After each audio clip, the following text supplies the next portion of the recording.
Hai teman-teman, selamat datang di channel artikel YouTube. Channel pertama cerita Kenshin. Kali ini admin upload lagi ya. Terima kasih. Kisah pemuda kaya, anak bos besar, pemilik 73 perusahaan, yang menjadi cleaning service. Episode 733. Kenshin yang ditelepon Pak Jenderal Soeharto. Pak Jenderal mendengar suara keras di teleponnya. Seseorang yang bicara. "Hei kalian, cepat tangkap saja pemuda ini. Masukkan penjara, nanti kita gebukin." Macam-macam dengan Kapolres di sini. Pakai menasehati kayak siapa kamu memangnya? Pak Jenderal Soeharto pun lalu bertanya. "Oh ya Mas, itu siapa yang berkata? Lagi bicara dengan siapa memangnya? Apa dengan Mas Kenshin ini? Apa itu seorang polisi yang baru Mas Kenshin laporkan? Seorang Kapolres yang menerima uang dari pengusaha, disewa untuk menangkap orang. Apa benar itu?" Kenshin menjawabnya. "Iya Pak Jenderal, itu benar. Yang bicara ini seorang Kapolres yang saya maksudkan itu." Pak Jenderal Soeharto pun langsung berkata, "Kalau gitu telepon lewat video saja Mas Kenshin. Biar saya melihatnya, akan kuberi hukuman orangnya." Kenshin langsung mengalihkan panggilan telepon itu ke video call dengan Pak Jenderal Soeharto. Di saat anak buah Pak Kapolres mendekat ke Kenshin, hendak akan menangkap Kenshin, Iwan dan Paijo pun menghalangi. Iwan bicara, "Kalian polisi seenaknya saja menangkap orang. Apa salah Kenshin teman saya ini?" Pak Kapolres itu pun menjawabnya, "Hei kamu pemuda berandalan, jangan menghalangi petugas polisi. Kalian akan kutangkap juga." Marcel pun ikut bicara. "Tangkap saja Pak Kapolres Adi.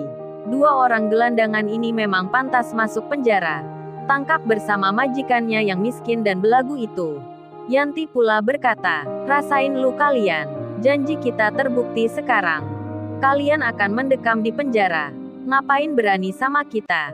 Sekarang lu tahu akibatnya. Kasian juga majikanmu itu. Tampan-tampan tapi sok kaya. Sok jadi pahlawan menolong orang. Dirinya saja sekarang butuh pertolongan. Kasian amat kalian." Sedang Sania pun ketakutan. Papa dan mamanya juga akan dibawa pula. Ditangkap, diborgol oleh para polisi ini. Sania sampai tak bisa bicara. Bibirnya kaku, bingung harus berkata. Pandangannya kosong, matanya lesu. Kesedihan sangat amat terasa. Pak Bakri dan mamanya pun demikian. Mereka hanya bisa pasrah sekarang, karena tak mungkin bisa membayar hutang yang besar ini. Pak Bakri pun menyerah, sudah bersiap masuk penjara. Di saat itu Kenshin mengulur waktunya.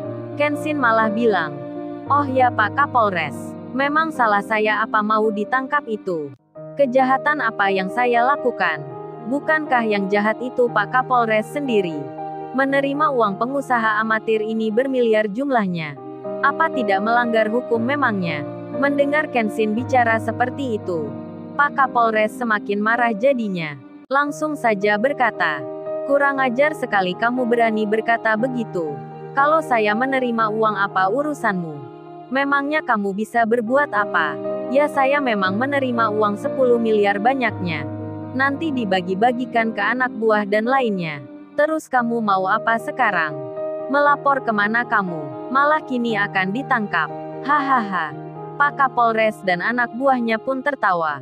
Sedang Pak Jenderal Soeharto di balik telepon itu mendengarnya. Pak Jenderal pun sangat marah jadinya. Ada seorang Kapolres yang terang-terangan melakukan hal yang sangat dilarang. Menerima suap dengan bangganya.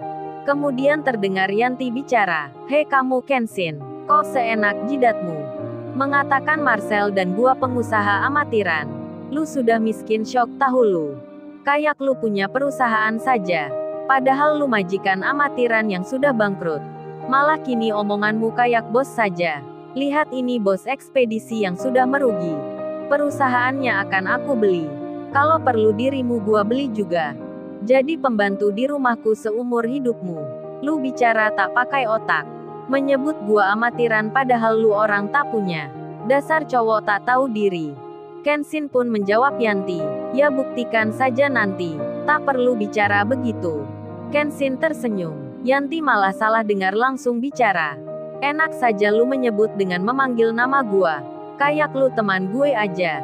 Sorry ya, gua tak pantas dipanggil laki-laki miskin seperti dirimu. Bukan level gua tahu. Jadi lu harus sadar ya. Sedang bicara dengan siapa? Jangan asal panggil namaku. Padahal Kenshin tadi bilang nanti. Tapi dikira Yanti namanya. Kemudian Pak Kapolres yang marah itu menghampiri Kenshin akan memborgolnya. Iwan dan Paijo pun menghalangi. Berada di depannya Kenshin. Namun Kenshin bilang, sudah Wan, biarkan saja Wan, biarkan orang itu ke sini. Kenshin memberi tanda agar Iwan dan Paijo menghindar. Iwan dan Paijo pun mengikuti apa kata Kenshin. Ketika Pak Kapolres itu mendekat dengan muka marah dan emosi, Pak Kapolres pun bilang, "Hei, mana tanganmu, biar aku borgol sendiri. Nanti di kantor polisi aku gebukin lu." Kenshin pun memberikan tangannya. Handphonenya langsung diarahkan ke muka Pak Kapolres itu. Dan saat melihat apa yang ditunjukkan Kenshin, nampak di layar HP itu ada seorang jenderal berpangkat bintang 4 yang namanya Pak Jenderal Soeharto. Kaget langsung Pak Kapolres itu dibuatnya jantungan dirinya, mukanya gelagapan, mau menghindar tak bisa. Langsung Pak Jenderal Soeharto berkata, "Hei kamu Kapolres apa preman? Saya tanya lagi, apa kamu kepala polisi di situ? Kurang ajar benar orang sepertimu. Berani-berani menangkap orang tak bersalah. Berani-berani melawan hukum. Bahkan menerima suap segala. Kamu tahu itu adalah Mas Kenshin yang sudah banyak membantu polisi dalam mengungkap kejahatan. Malah kamu seorang Kapolres melindungi penjahat." Pak Jenderal Soeharto sangat marah. Lalu beliau melanjutkan bicara, "Terima kasih Mas Kenshin sudah melaporkan Kapolres ini. Kalau tidak bisa-bisa hukum di situ diperjualbelikan. Oknum polisi semacam itu sangat berbahaya bagi masyarakat nantinya. Hei kamu Kapolres dan anak buahmu semua, harus bertanggung jawab atas apa yang kalian perbuat. Akan saya perintahkan Kapolda untuk menangkapmu." Pak Kapolres itu ketakutan. Begitu pula dengan anak buahnya. Hal itu dilihat oleh Marcel dan Yanti. Dilihat oleh Sania serta papa dan mamanya. Mereka sangat bingung jadinya. Bertanya-tanya ada apa memangnya. Lalu seorang wanita lagi datang. Dela pengacara yang ditelepon Sania tadi tiba. Sania pun menyambutnya. Sania bicara, "Dela, akhirnya kamu tiba juga. Bantu dan tolong aku Dela. Ini mama dan papaku akan ditangkap polisi." Sania masih belum sadar akan yang baru saja terjadi. Dela pun melihat Kenshin. Melihat Iwan pula. Dan Dela langsung menyapa. Ternyata ada Mas Kenshin di sini. Ada Mas Iwan pula. Kenshin dan Iwan pun sempat kaget dan menyapa Dela. Kemudian Dela bicara pada Sania. "Loh Sania, di sini kan ada Mas Kenshin ini. Kenapa kamu minta tolong ke aku Sania? Mas Kenshin ini kan tuan muda.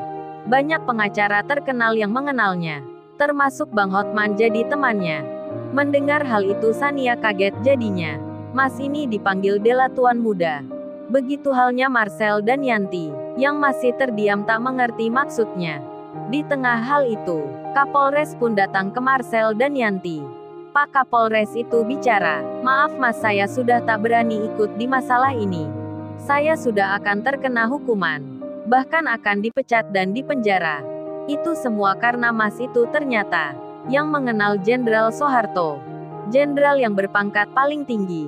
Termasuk Mas dan Mbak Yanti ini akan ikut pula ditangkap." Marcel dan Yanti sangat-sangat terkejut sekali. Sangat-sangat tak mengerti apa yang terjadi. Mereka pun menjadi takut sekali. Lalu datang beberapa orang di situ. Terlihat Pak Andi, Pak Freddy, Pak Mori dan Pak Hari. Mereka langsung menyapa pada Kenshin. "Tuan muda kita sudah di sini. Siapa memangnya tuan muda? Yang akan kita bantu usahanya.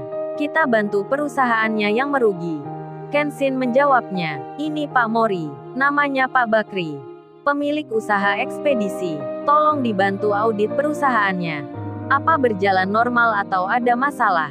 Pak Mori pun menjawabnya, "Baik tuan muda, saya akan lakukan." Seketika itu juga, Marcel dan Yanti, serta Pak Bakri sendiri, menjadi terkejut luar biasa. Pak Mori, orang yang terkenal itu, memanggil tuan muda pada seorang yang dikira hanya anak jalanan. Sania pun deg-degan mendengarnya. Deg-degan melihatnya. Ada apa ini? Siapa memangnya cowok ini? Siapa dirinya? Sania melihat Kenshin, pemuda yang dikatakan tadi pacarnya. Dikata akan menikah dengannya. Sekedar pura-pura. Ternyata bukan orang biasa. Sania pun melihat Kenshin. Melihat Kenshin dengan penasaran sekali. Kemudian Kaori selesai belanja. Kaori dan mamanya pun keluar, menuju ke tempatnya Kenshin. Lalu, bagaimana kisah selanjutnya? Subscribe channel ini untuk episode berikutnya. Terima kasih. Jangan lupa ya guys, untuk kelanjutan ceritanya ada di artikel YouTube. Jangan lupa subscribe ya guys, dan tekan notifikasinya